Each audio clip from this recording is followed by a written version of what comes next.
What I wanted to ask you first, Michael, obviously this new best of compilation that's just coming out now, it's really a celebration of a 30-year solo career. Take me back to when Nights Are So Long first came out. I mean, what was your mindset back then after, Hanoi had folded and you started working with people like Stiv and Lil Steven? What was that period of time like for you back then?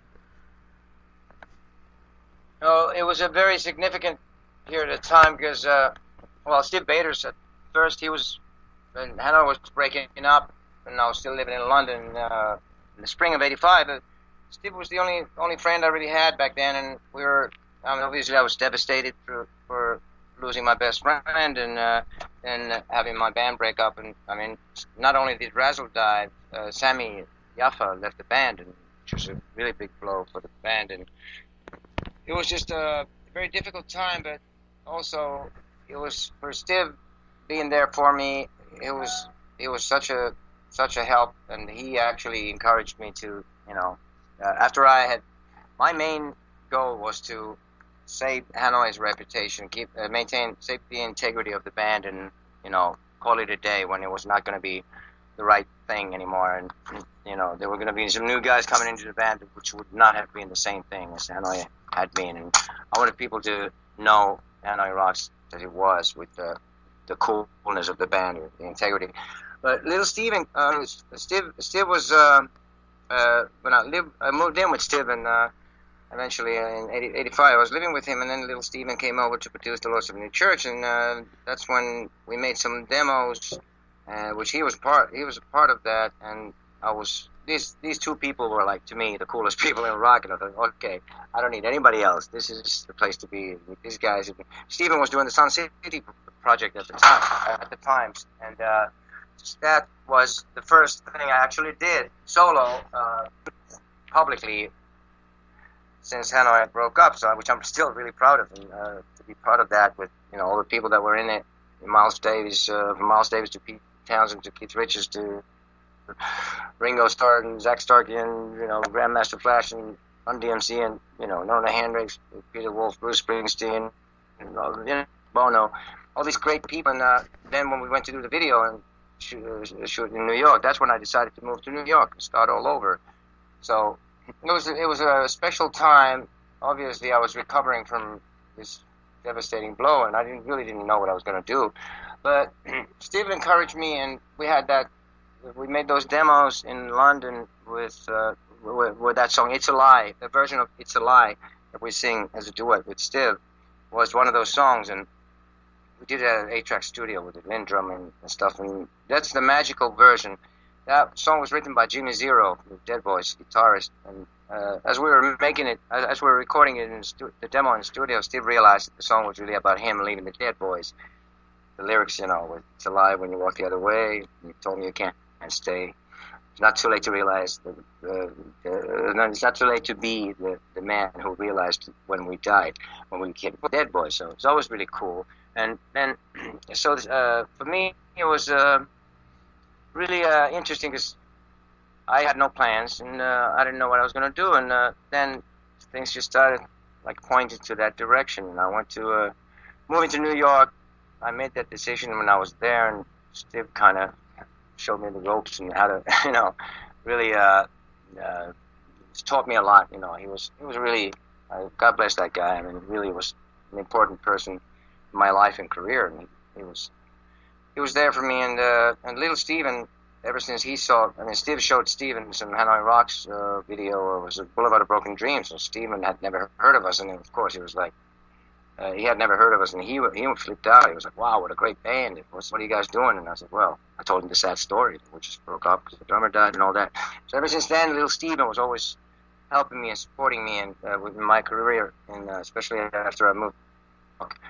So it was a new beginning, end of the old times, and I really started writing songs then with the encouragement of Steve, which I had given up on during the Hanoi years, pretty much, because Andy always said he had a better song, and I kind of allowed the situation to get to that point. But now I was slowly and surely starting to get excited about creating my own thing, and those guys had such a great um, work ethic, or the style, the lyrics of the songs. Like Steve says on the cover of the first Lords of the New Church album, "The truth is the sword of us all." Little Steven's Voice of America album was one of my. That album was like one of the most important albums, still is in my life, and I think songs, the way what he's saying in the lyrics, to me that was really what I always wanted to do, like what the reggae guys do. You know, they're telling the truth. There's a message, there's content in the lyrics, and really saying something, raising questions, and like what the punk bands basically did too back then, and what the original rap guys were. You know, it was from the streets, and it was, you know, shaking up the establishment, questioning the authorities and telling truths, and you know what Bob Dylan was doing in the '60s, and that was what I thought when I thought I had a purpose. I definitely had a reason to be up there on stage, and not just be up there and say, you know, look at me, I'm well, I used to be pretty, but you know, that was, to me, it was the key element for my solo career, and I really wanted to start writing songs that, you know, said a bit more, had, you know, or had lyrics, strong lyrics, and so I had something to say, and how to work it into music, and you know, I knew the kind of music I liked. It was quite a bit punkier and more straight ahead and simpler rock and roll than. I mean, what was great about Hanoi, we defied all categories. We could do anything from punk to calypso. But my style of music was closest to my heart, and to me is what I've done solo. And you know, especially after Nights Are So Long album, Steve was supposed to produce that, and he couldn't make it to the studio. He had some problems with the law back then, and therefore I sang the version of It's a Lie that's on the Nights Are So Long album. I did it by myself, and it's not nearly as good as this version that's on the best compilation with Steve and me singing together, because we were living together, and Steve loved singing harmonies, and I could do a perfect Steve Bader's impersonation because I was such a big fan, and we were the best of friends, and living together singing harmonies every day, that has a certain kind of magic. It's kind of almost like Everly Brothers kind of vibe, you know, and I really was happy and proud about that.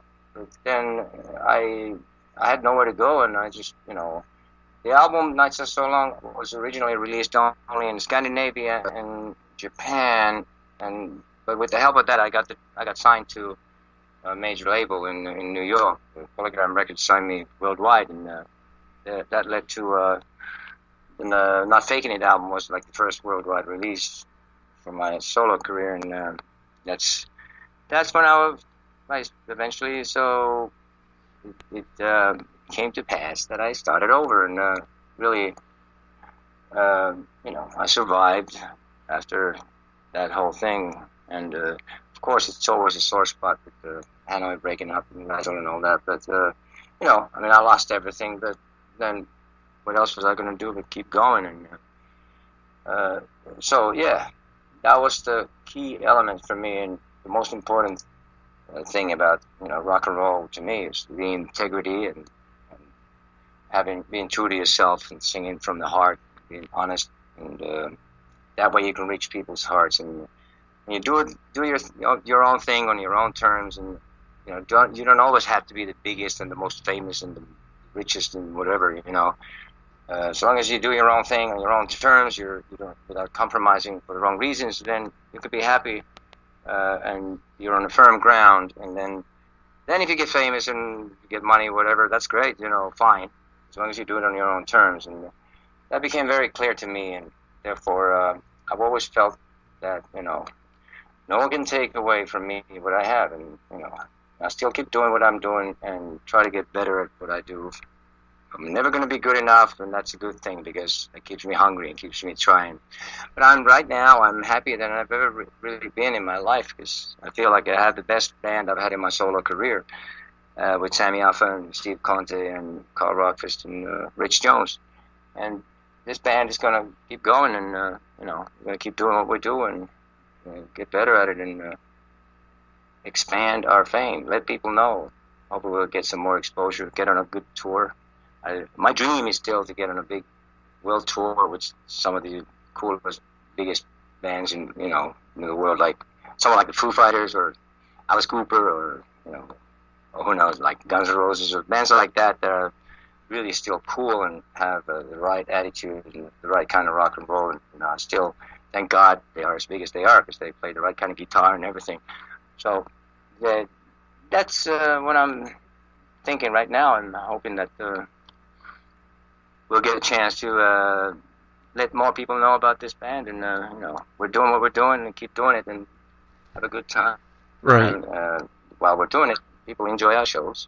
Whether they're even if they're not into rock and roll that much, most people come to see this band. They go like, "Wow, this is great," and really loving it. So I'd be interested to see what we could accomplish when we would get get a bit more, play to bigger audiences and stuff. But yeah. That's a long answer, but I guess maybe that covers quite a bit, right? Yeah, no, that's fantastic. Well, I also wanted to ask you, Michael, one of the constants I love throughout your music is your harmonica playing, because personally, I'm a big blues fan, and I could see, a lot of hard blues influence in your music. Where did that oh, you're killing me here. Where did that blues influence come for you, Michael? Where'd that come from? Well, I tend to say that I play blues punk, My harp playing, I just started playing the blues harp. Andy gave me a harp when we had first met. We were like 15 or so. And one day he just gave me a harp, and I said, "What's this?" And he said, "Oh, it's a harp, so you're blowing it." So I started blowing, sucking and blowing. That's what I'm still doing. With the harp, and got into the blues. Because of that, I started getting into like Willie Dixon and Little Walter, who is still, I think, the best harp player of all time, and pioneer and great inspiration, and hands down the best, coolest harp player. I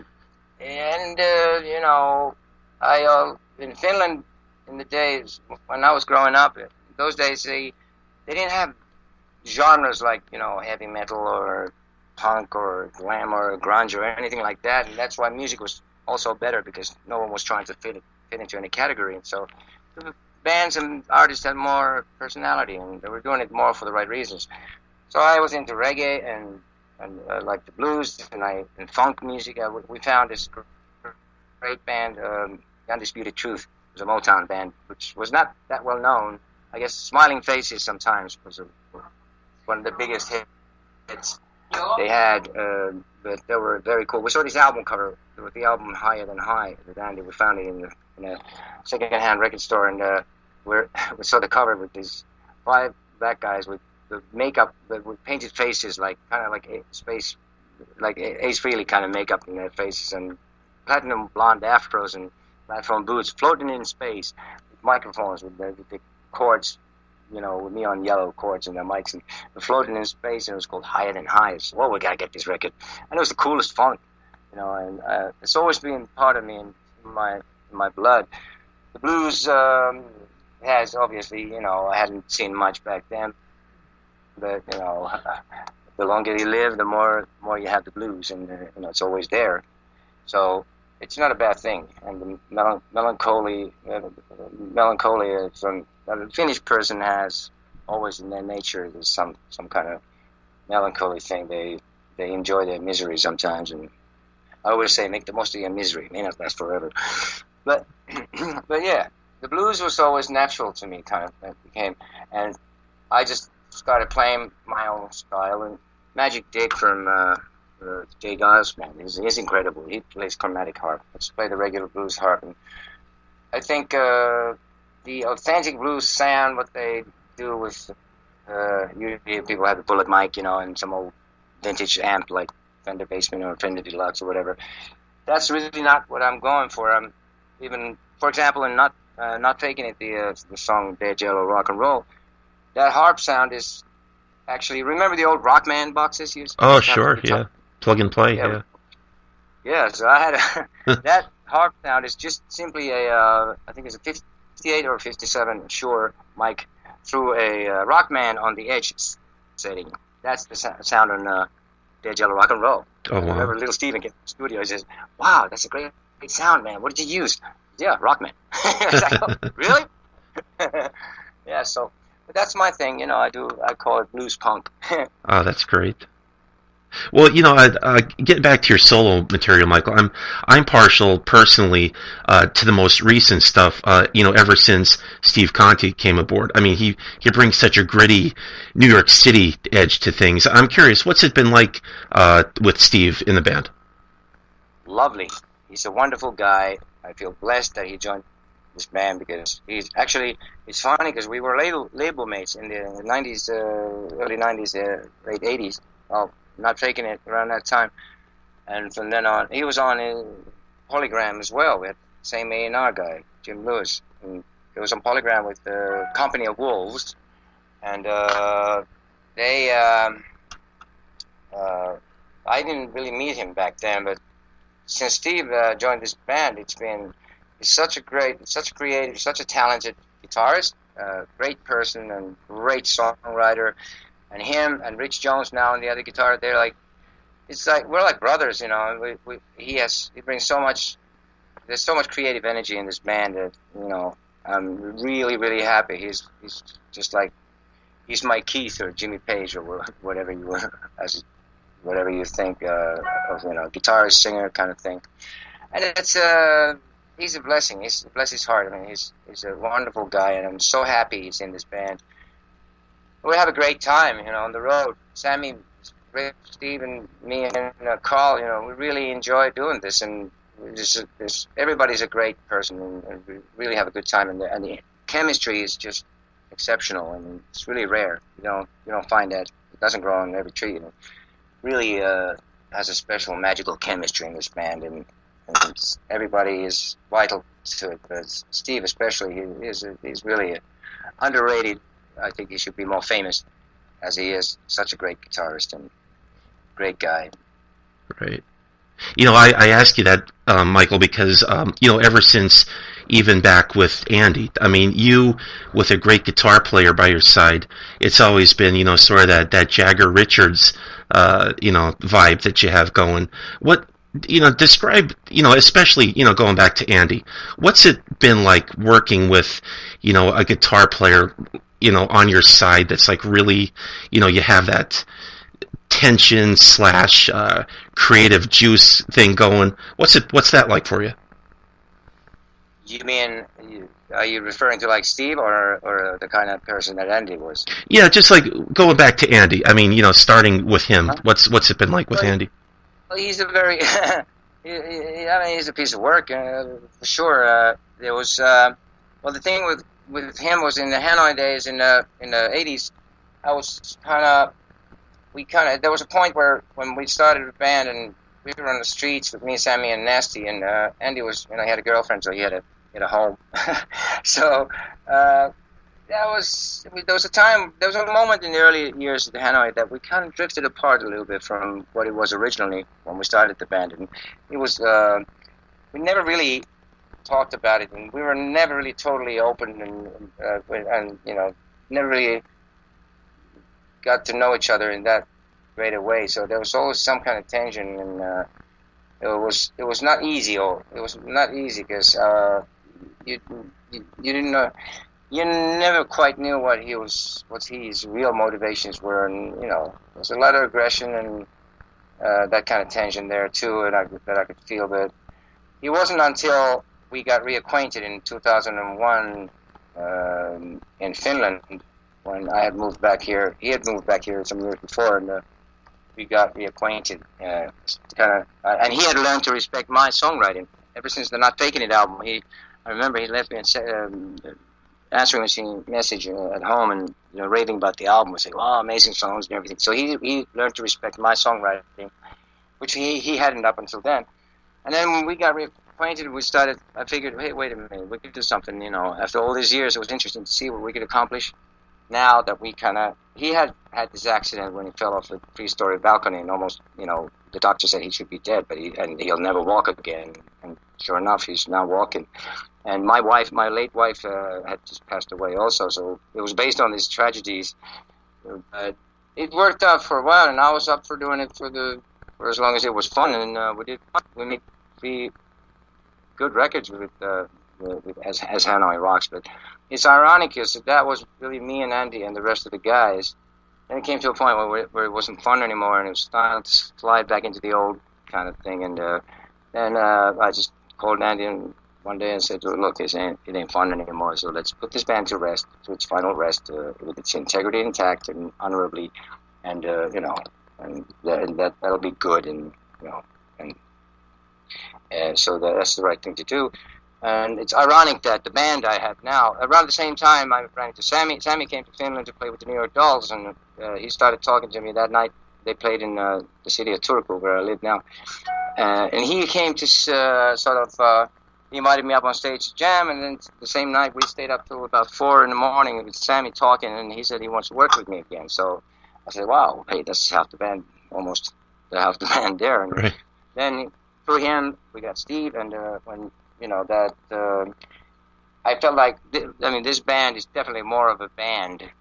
Even though it's called Michael Monroe, it's still more of a band situation than the reborn Hanoi Rocks ever was. So it's an interesting situation, and I really feel with this band, I really feel that everyone's out there backing me up 100%. They got my back, and it's not going to be, no one's going to I can trust this band. I can trust these guys. I feel great playing with this band live, and that the more you feel like that, the stronger the whole thing is. Sure. No, that's great to hear. Well, I can't let you go, Michael, without asking you about your experience on The Voice in Finland. I mean, that was somewhat of a surprise to a lot of us. What has that whole experience been like, watching this new talent come out? Yeah, well, part of it was interesting to me to see what's, it kind of kept me in touch with today's music, which is, I saw that I wasn't missing much, but then again, I want to keep an open mind and be in touch with things. But main thing was, I said no to all those kinds of things, and then the leader of that band actually called me. I knew him. There's this piano guy, player called Lenny, and he explained to me that it wasn't about judging, because I never wanted to judge anybody in all these competitions. I always turned down everything that had to do with judging somebody else's work, but this was about coaching and inspiring the singers, and you'll be able to. I would never force the singers in my team to sing anything. I just suggested stuff, and I would, during the battle episodes there, I could choose the songs. And for example, I brought a lot of rock and roll into it. That The Voice in Finland was nothing like, very different from the rest of the world. The Voice is the rest of the world. In other countries, I noticed, mainly because of me bringing in a lot of rock and roll and being able to educate people about great songs, great bands that nobody knows about. In Finland, for example, Cheap Trick, nobody knows about them here, and I've had about 4 Cheap Trick songs, during all those seasons I did on The Voice of Finland, just to show people, educate people about this great band nobody knows here. They're a household name in the States, but in Finland, no one knows them. They never played here much. I just saw them last night, by the way, in London. They were fantastic. And I was telling Tom Peterson and Rick Nielsen about me on The Voice, and having The Flame. I had The Flame. I had Tonight It's You, Surrender, and Stop This Game. All those songs were on The Voice live with different singers. So that was, I really enjoyed that. I was able to bring out a lot of great stuff, because normally the singers, they had their own ideas, and a lot of them try to do what everyone else is doing these days. And I would suggest stuff from over the years, because I have as you can imagine, a lot of knowledge of great music throughout the years that these guys would never hear, and nobody hears these days much, So, and usually when I'd say, oh, how about this, and they'd go, wait a minute, what's this? This is great. Yeah, let's do this one. So that's why I enjoyed it. I enjoyed doing that.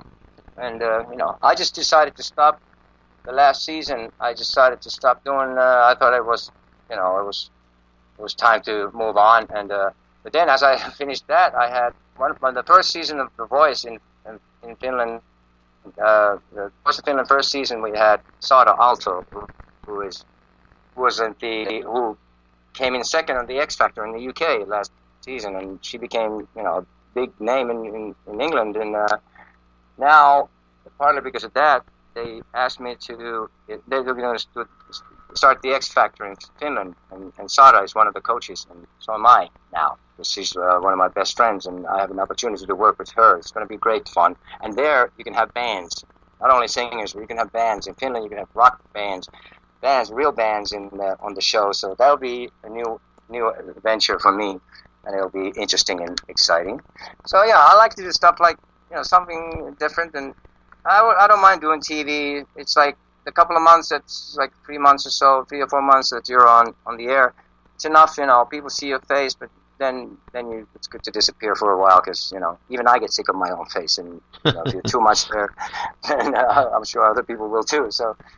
But I like doing TV, that amount of TV, and it has an incredible effect on people. I mean, I've gotten through the voice. I've gotten brand new fans, little kids, under 10-year-olds, over 90-year-olds, old ladies goes, oh, I really like your attitude. You're so positive. You're this and that. And I would never. And also because of all these shows where people get dissed and don't give up your day job. You can't. Some other formats where they're judging singers, people who don't even sing themselves, tell these young kids that you're not good enough. Or you should never tell anybody that you're not good enough, especially some young singer who's starting out their career. You can in a nice way. You can give honest advice and constructive criticism, something that'll help the singer, but you should never tell anybody you're not good enough. And I always try to stress the point that there's an art to singing, perfectly flawed. Like, like Bob Dylan, for example. Sure. But he's been singing a little sharp all of his career, and not a bad career after all when you think of it. So I always try to say that, there's no such thing as singing wrong, I mean, singing a little out of tune like a lot of rock singers do, there's an art to it, and there's a cool way of doing it. Kind of like Keith, Ronnie, Bob Dylan, a lot of singers, it's just your sound and your personality, and that's what's more important than being technically correct. And so all these things I had a lot of stuff to offer to the voice and points to make. So that's why I enjoyed doing it.